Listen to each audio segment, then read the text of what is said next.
Welcome to Success Your Own Way, a podcast about how real people define and redefine success throughout their careers.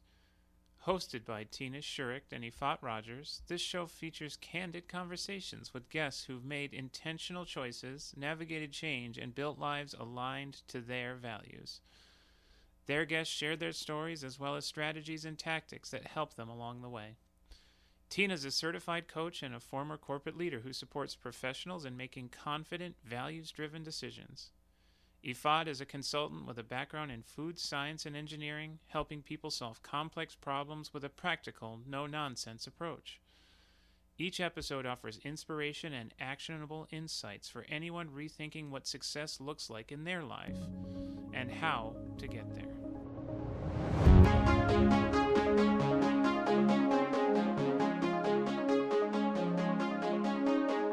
Let's start.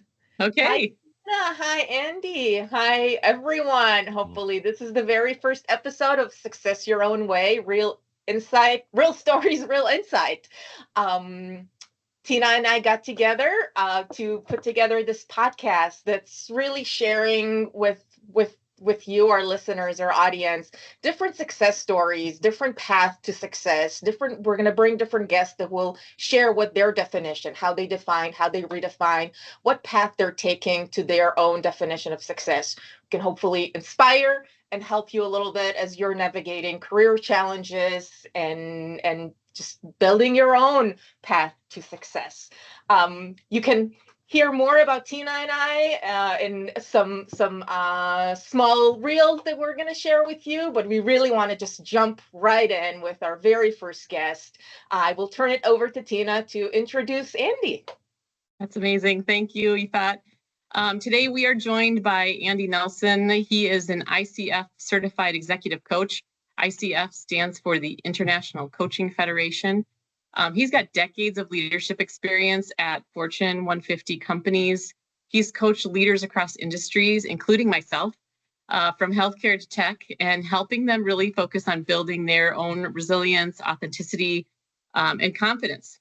He is a sought-after consultant and speaker, and he brings a powerful mix of technical expertise along with some emotional intelligence and leadership development.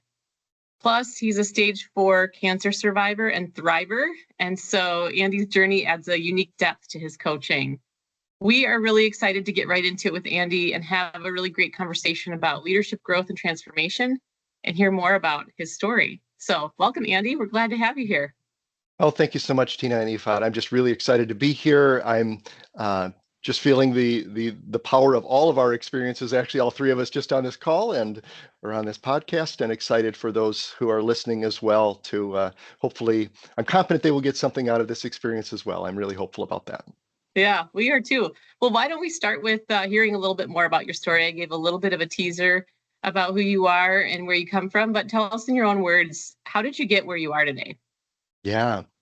As you said, I mean, where I'm at today is doing executive coaching, leadership development, public speaking, and I'm honestly having the time of my life doing that work. And how I got there was, as I think you hear from a lot of stories, it was a long and winding road, certainly not like, oh yeah, it makes, as Steve Jobs says, you'll only connect the dots backwards. And as I attempt to do that briefly today, connecting the dots, it's like I can see elements absolutely of Andy, the coach, the speaker, etc., the writer. I'm writing a book as well.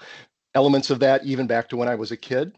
Yet, I think so many of us, myself included, we add these layers as life goes on of, oh, I should do that because that's the expectation of whoever, some person of power around me or society and so on. And so how I got there, how I got here is really both listening to others that I trusted, building trust with them, and as Brene Brown would say, only trusting those folks, like having, at one point, I still have it today, I wrote on one small card that I kept in my wallet, the people that I actually will listen to. That's a cool technique, right? As opposed to my tendency over the years was listening to everybody. Like I have to be this, pleaser, negotiator, peacemaker kind of guy. So kind of letting go of that and really listening to just the people I trusted and listening to myself, which was kind of the key difference of like really getting in touch with myself. And frankly, going through stage 4 cancer really lit a fire under me and helped crystallize that to say, out of all these things I've done in the past, leadership, blah, blah, blah, technical stuff, to really boil it down and say, this I feel is the work not only I'm meant to do, but I need to make some brave choices to say no to other stuff so I can say yes to this coaching, leadership development, and speaking. Was planned. I like the trick that you have with the little post-it notes of the people that you want to listen to versus the people that you used to consider. I always talk about experts, and you collect the experts in you, not the experts in many other things that don't know you and what you're trying to do, but you're really part of the expertise or people that know you and you can trust. So that is so big. Yeah. So Annie, we call the podcast Success Your Own Way. How do you define success? Yeah. And how do you know that you've reached it? Yeah. Yeah. I mean, it's such $1 million question. That's part of why I was attracted to your podcast. It's so good. I think for me these days, I'll go with my latest definition, if you will, as opposed to how I may have defined it before. I define it as, well, I'll just go there. I mean, I'm a person of faith, and so I have a sense that there is a higher power out there. As my oldest daughter says, I love this, like, as opposed to any particular dogma, if you will, or even a particular religion. She says, I just think there's something going on. I'm like, yes. Like I could buy into that. If I was still on Facebook, I would probably list it as my official religion. There's religion. There's something going on. Like I can't quite explain it, but there's some sort of power out there. So that's just the honest answer, is that I am a person of faith, and especially after, well, for all these years, but going through stage 4 cancer, I do come back to that as a sense of like, God/powers of the universe. Am I lining up with what I'm supposed to do with this precious, as Mary Oliver says, what will you do with your one wild and precious life? I check in on that every day, because frankly, my mortality is in front of me every day now. And I don't mean that in a morbid, like, oh no, kind of sad way, usually, although that's there too, but really like great, let's get up today. How can I be successful today? And how can that line up to the success that I want to have for the rest of my life, as long or as short as it might be? And so for me, it is checking in with, how am I doing lining up with what I sense God's will is? Also checking in with myself and my body, frankly, which is kind of newish for me, is instead of intellectualizing things or even, feeling into it, also just saying, does that feel right? Like, does this resonate with me? Just, as my therapist reminds me, your body is always in the present, which I just think is so brilliant. And to be able to say, yeah, check in with that. Yeah, does this feel right? Like doing a podcast with these folks? Like, yeah, that seems good. Like that lines up with part of what I really want to do now with the rest of my life, which is reach more people with my message and my story, so that their stories can feel more permission, if that's what it is, to come out.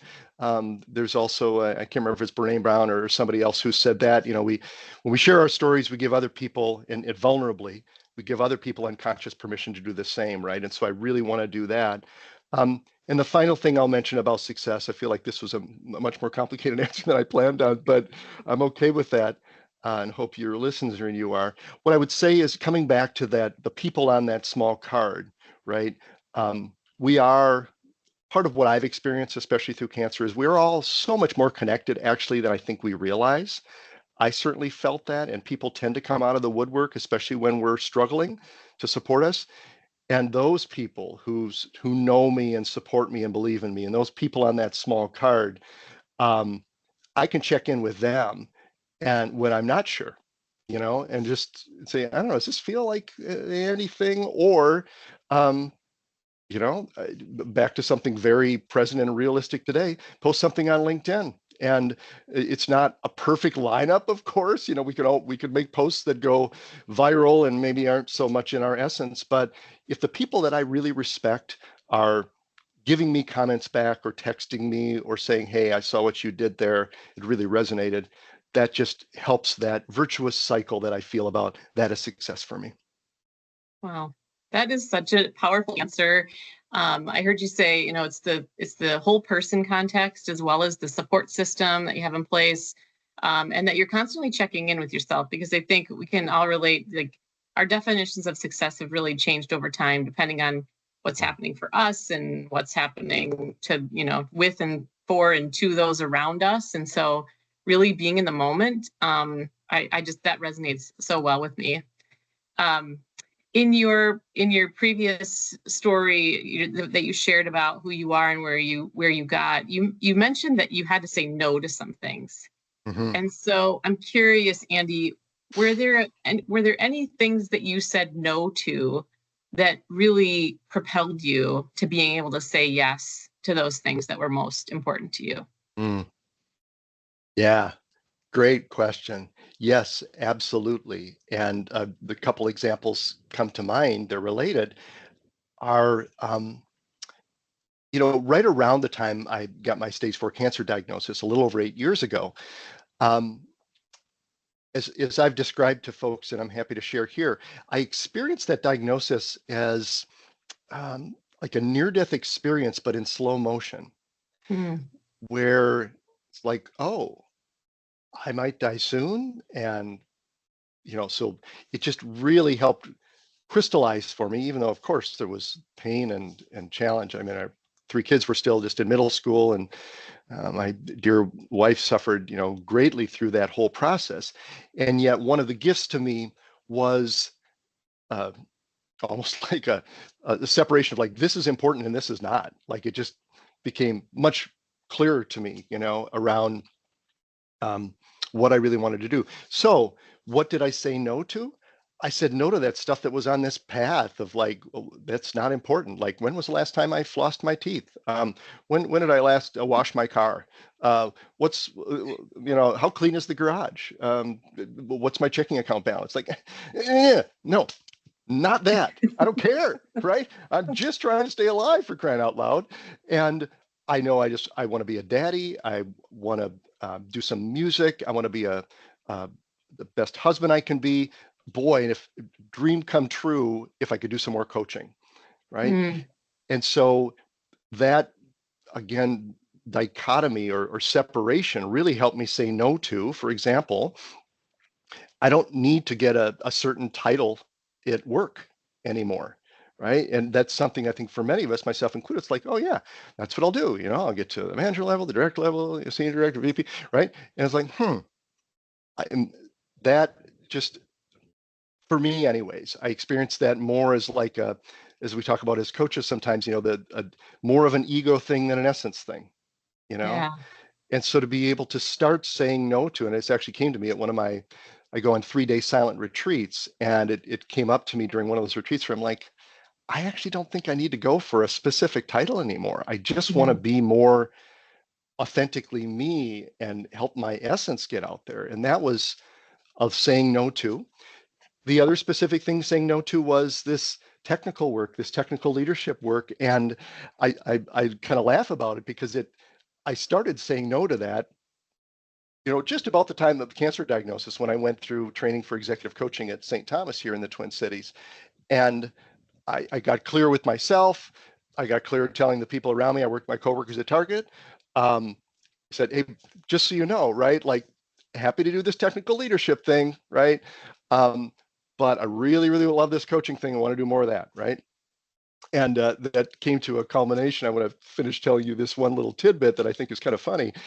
When I left Target and then went to United Health Group, I was there for Target for 16 years, United Health Group for about 4. And it got so clear to me, even though the universe seemed to keep responding with technology leadership opportunities, but it got so clear to me that during my last year at United Health Group, I'm like, hey, let me be super clear with all my partners, leaders around me, right? I would rather get a lateral into leadership development, HR coaching, than a promotion in IT. Could I not be like, stop giving me more money and power? Please give me the work that I want to do, right? And what happened? They promoted me in IT. I'm like, really? Right? I'm like, thank you. And right, like this, it's one of the themes that's come up for me and my coaching clients is that the clearer we get for ourselves, the more clear we can get to say no to stuff. And the more clear we resonate with the people we are, right? So like, okay, I could not be more clear. I've been telling you for years. I told you now, I do not want another promotion. I want to do more coaching work, right? And so when, with all full gratitude to United Health Group, everybody else, and all the great opportunities there, was wonderful, right? I said yes to that last promotion for a year, and then I just had to leave. I'm like, apparently corporate America at this moment, the universe doesn't have what I need, so I have to leave and go out on my own. So I said no to yet another opportunity, any more technical work, any more work in corporate America. I said no to all of it so that I could say yes to what I'm doing today. Amazing. This is so great. I have a million questions to ask, so I'm gonna actually start with with the almost the end of the story of how you said no to an opportunity that theoretically, according to regular success rules, I'll call them, like, that's the opportunity you want to have, and you're choosing something else, which kind of helped me reflect on growth opportunities and how many times during my career I see some other people are being presented with a growth opportunity that is relevant to that definition of success. And as people are starting to understand, this is not a growth opportunity for me, it is for someone else, but it may not be for me, and there's not just like one path that everyone needs to follow. I think that was a big aha moment for me. So I totally resonate with that. But I another think that's thing a great insight. May I comment on that real quick, yes, Yifat? of course. I just think that's such a great insight. And, as I sometimes imagine or even describe for my clients, on Zoom these days where I'm used to doing this now, it's like, okay, here's you getting clear with what you want. Here's the universe / your company saying, well, here's what we've got, right? And part of that becomes a matchmaking or a Venn diagram process, right? Well, here's what I want. Here's what you've got. There's not a match, right? And I just love what you said about that, Yifat, because the universe is, I believe, abundant. There are going to be all kinds of opportunities, right, are out there. And if you kind of like, does anybody still listen to the FM radio anymore? I don't know, but if you're on the same frequency, right? Yeah, good, me too, right? When you're tuning in, right, tuning in for yourself and getting clear for yourself, like I want to be 107.9, the 80 station here, right? That's what I want. Or maybe it's a range, right? The clearer you get with the frequency, instead of what I think a lot of us do, I know I did earlier in my career, is like, oh, I can do anything. And so now I'm going to, modify my resume to make it look like I'm the perfect fit for this job, which may not be a bad idea in certain circumstances. But a curious coaching question is that how much do you want to bend yourself to comply with the opportunity versus just say, this is who the hell I am. What you got for me, right? And so like, I just love what you said about there are lots of opportunities out there and they may look really attractive, but the clearer you can get with yourself of what you really want, then you can discern that to say, is that for me or for somebody else? Yeah. Great. I'll keep kind of on that. And when we're thinking about path, there are these forks in the road. Can you tell us about one of those forks? And I know you have a lot of those that were also imposed. Some of those that were imposed on you. That wasn't a decision you chose to make. But is there a decision when you're like, yep, I'm thinking about it clearly? What was the decision? How did you go about kind of weighing the positive, the negatives? I many times said there's no control in real life. I'm a scientist, I'm a food scientist. To me, when you do an experiment, there is always a control, and you can assess your hypothesis compared to that control. And we don't have that in life. There is no a duplicate of Andy that has gone the other path and had a different result. We only have one. How do you kind of project or think what could happen, and how do I make the decision in the best way that I feel about it? Like, at some point, once you've picked the road, it's up to you to decide, do you believe that this was the best path or not? There's not going to be data. How do you kind of think about these things where there's an unknown? How do you make those decisions? Is there one that you kind of point to? Yeah, for me, it's thinking and feeling and going into my body as well. I guess I'm channeling a little bit of, the Enneagram, which I'm a sometimes student of, but, there's folks tend to be either heart forward, cerebral forward, or body forward. And so in attempting to be aware of that, these days, at least I try and check in with all three of those, right? Because we can, I believe, get into trouble if we're leaning too much into just one. The decision or the fork in the road that comes to mind for me is actually, it's over 20 years ago now, but it's when my wife and I were living in Austin, Texas. We lived there for 5 years, loved it. Great to get away from the snow that we're just experiencing today here again in Minnesota. And boy, we loved our life in Austin, Texas. We really did. And our twins were born there. And around that time, I mean, things were going okay with my job. It's the first job, I think, where I had direct reports at Emerson Electric. And yet, at about that time, 3 of our 4 parents got life-threatening illnesses here back in Minnesota. And a lot was happening at the same time where my wife and I were like, maybe we do want to move somewhere else, There's somebody who worked in Chattanooga, Tennessee. My wife's former museum director really, really wanted to rehire her. So they worked so hard to get her. They created a job for her in Chattanooga, Tennessee. And they're like, well, what's your husband do? And they actually got me a job offer too in Chattanooga, Tennessee. Well, that's how badly they wanted my wife, right? So we both ended up with job offers in Chattanooga, Tennessee. We're doing okay in Austin. And my wife and I both describe this in different ways. I feel it was her intuition. She gives me credit for my intuition.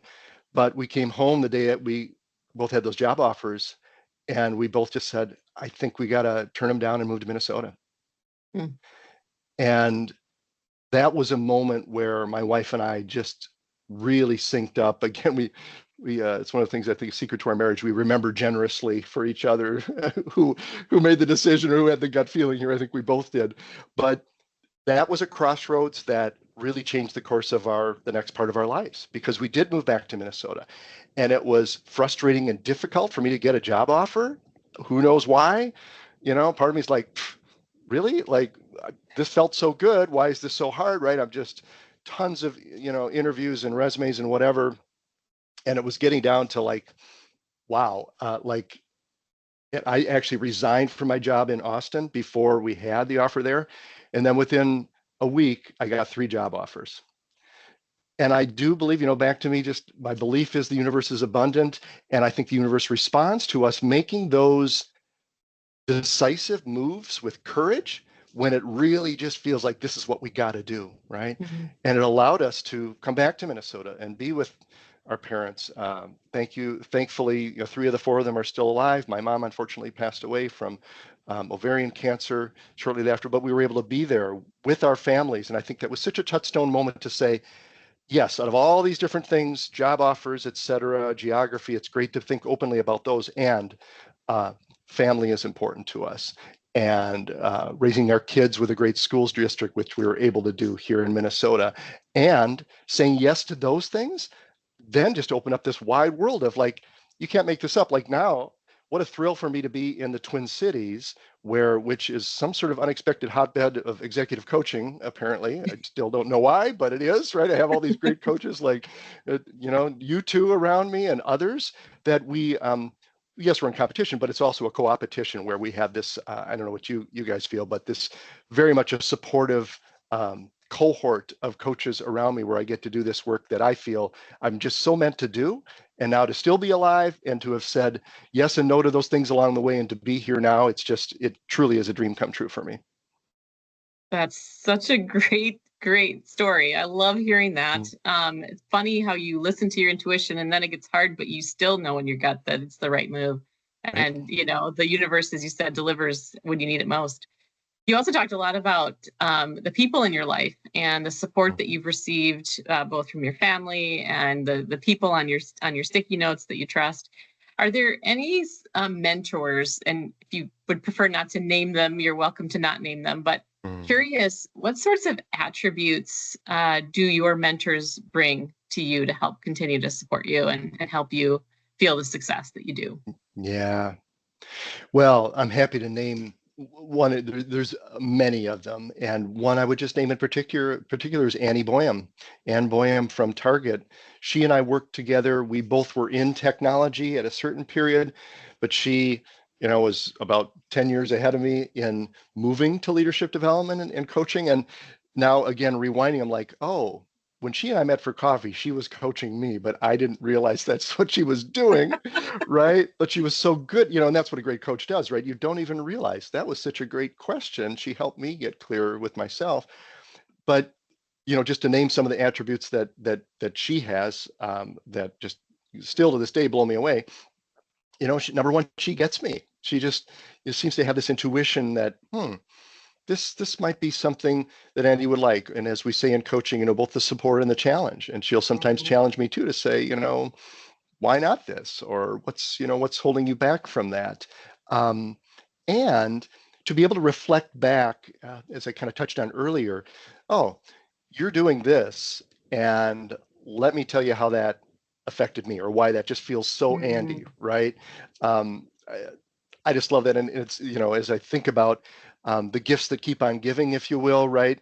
I will sometimes, whether it's Annie Boyum or some others, I realize, I'm stealing their best stuff, and I will give them credit when I remember to, but I'm like, that was a great technique. Like, this, to ask the questions, right? Like, well, here's one I just used with a coaching client yesterday.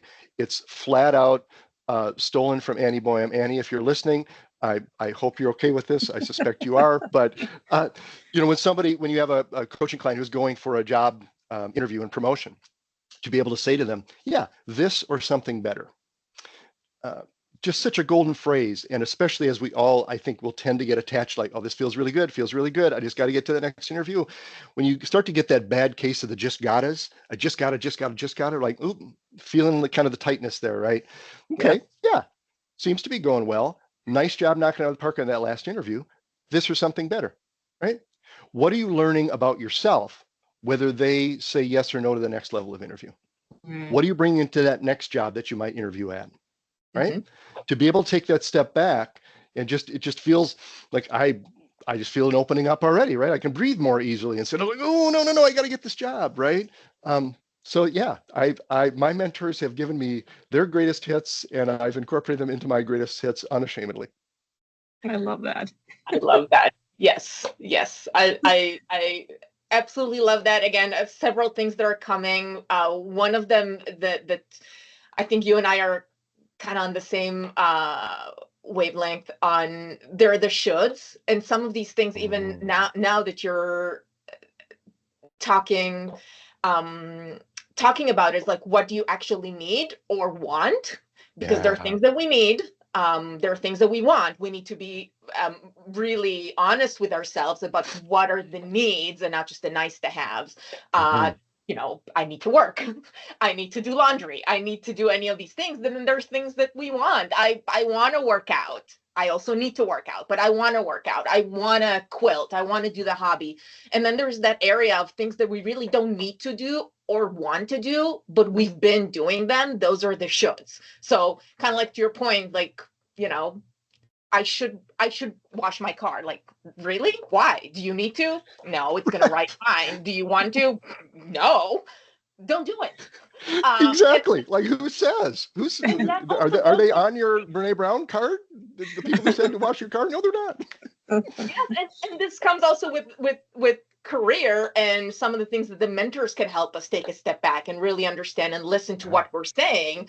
And I started, whenever a client or someone tells me should, that's a trigger for me. That's let's stop and let's think about what this should is. So with that, I kind of touching on the expertise, we don't know what we don't know. One of the things that I'm hoping to do with this podcast is to help start people thinking about, what is it that I don't know and I need to ask. Do you have an example of something like this that you discovered? It was a misconception or an assumption or something like that you were like, you know what? I didn't even know that I didn't know what I need to look for. Do you have an example of something like that was an aha moment that you can share, that maybe our listeners can also use as an inspiration for themselves? Yeah, that's a great and deep question. I think I'll start answering it by this way, and I bet something will come to my mind as we go on this. What I wanted to mention is that you both are reminding me about kind of a little mini framework that I've been putting together that I just shared last week to some fellow coaches. And what I've decided to make it about is authenticity, resilience, and confidence, ARC, on the way to success and purpose, ultimately. Okay, so, and the reason I bring that up is that that process for me, those principles have really helped me cross-check, assumptions, even my own identity. I'm sure, I tell me if I'm not getting at your good question here, Yifat, but we know as coaches that we have assumptions, just like you said, the should. What are your assumptions about that, right? Who's telling you should? And as I experience it, when our assumptions get more ingrained, or if they're habitual, they can become our identity. And I'm sure I have that, right? Well, I'm the IT leader. You are? Okay. Well, what else are you? What else do you want to be? What else do you need to be?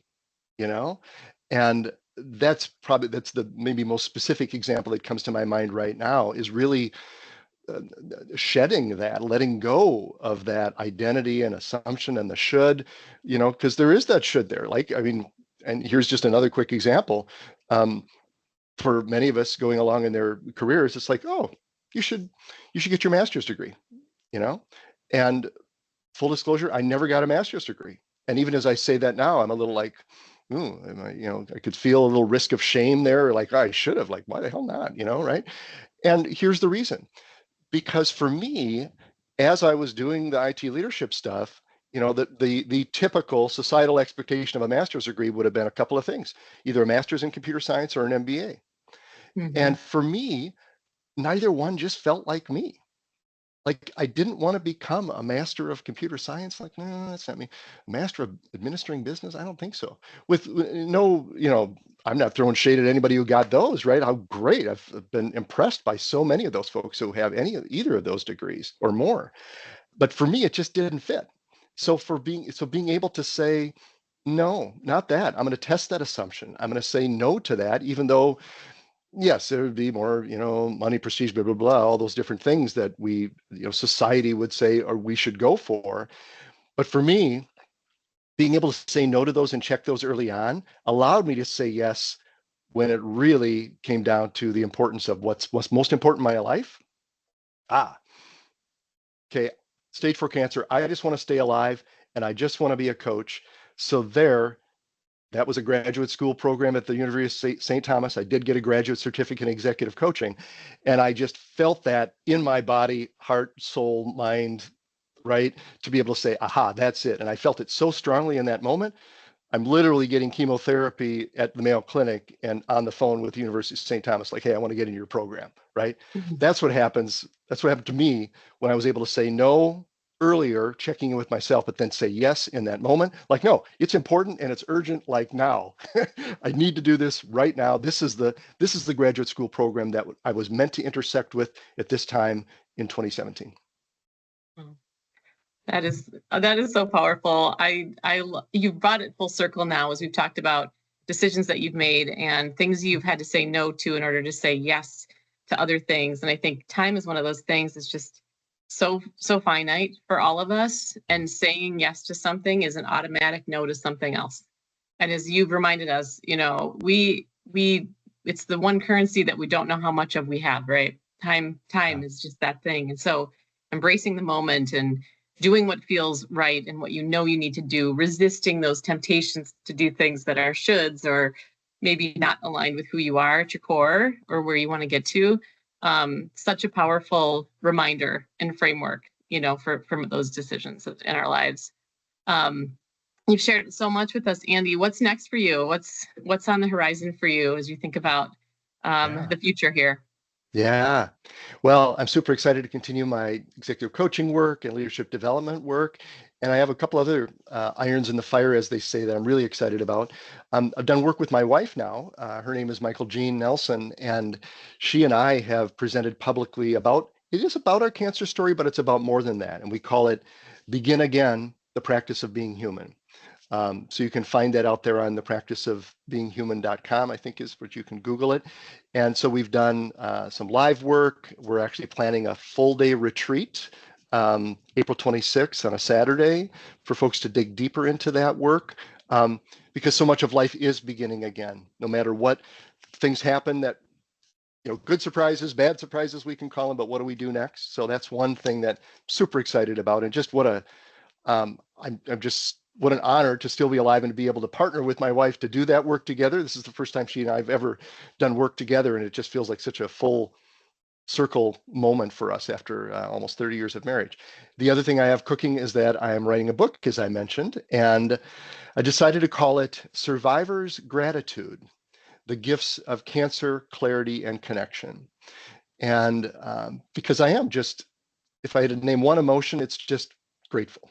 I just have gratitude to still be alive and to talk to you folks today, to do the work that I love. And so that book will be released hopefully by the end of this year is the plan. I'm working with an editor now. I'm about a third to a halfway through it. So if you go to my website, nelsonexecutivecoaching.com, I'll make sure all the links are there for my book when pre-sale is available too. I'm ready. Perfect. Thank you, Andy. You've been sharing such great insights and your personal stories. I know I'm inspired. As we're closing, any tips or advice you can give? You talked about ARC. I'm interested to hear a little bit more about that. So advice, tips, what can you leave our listeners with? Here's what I'd recommend, and I suspect and hope folks have picked up on this just from our storytelling today. Great questions, by the way. Honestly, I just so appreciate the thoroughness of the questions that you asked, because it really clearly helped me tell my story. So I just appreciate that so much. What I'd leave folks with here who are listening are thinking about authenticity, resilience, and confidence. I really do believe those can be pathways for success, for however you might define success. And here's what I'd say: for authenticity, it's really about self-awareness. What is really most important to you? Tell me what you want to do with your one wild and precious life, or tell me what you really, really want, right? Like, and continuing to ask yourself that question as your life goes on, I think can help you whittle that down or perform alchemy on it. What do you really want out of your life? And practice sharing authentically with the people you trust. So those would be the two things under authenticity. For resilience, really lean into your relationships for that, as well as your physical self-care. Resilience, when I did some research recently on this, comes back to the physical world, which I thought was kind of a fun thing to think about. A bridge or a skyscraper being resilient. Yes, they look solid, but they're actually able to bend and not break. So think about that for yourself. How can I bend but not break? Physical self-care, prioritize relationships, and how you lean into folks who can help you be resilient. And then last but not least, the confidence. Really, confidence takes practice. And so be able to remind yourself of past successes. As we say as coaches, if you find a client saying, well, I can't do that, you ask them, you can't do that yet. You come back with, what can't you do yet? How might you remind yourself of something that 10 or even 5 or 2 years ago you couldn't do, but now you can do that, right? The execution, the repetition. So I think those tips was what I would leave people with. Thank you. Thank you, Andy. Thank you, Tina. Thank you to our listeners. This was our very first episode of Success Your Own Way. We're so excited to have Andy Nelson. If you enjoyed our episode, looking forward to hearing more. Tina and I are going to put episodes every other week, and we'll bring more guests like Andy to share their stories, their definition of success, their path. So subscribe, download episodes. Please share them with others in your networks, friends, family, other professionals that you think will benefit from some of this messaging. And stay tuned for our next episode. Thank you so much, Yifat and Tina. Great honor to be with you on your inaugural episode. Thank you so much. Thank you. Thank you, Andy.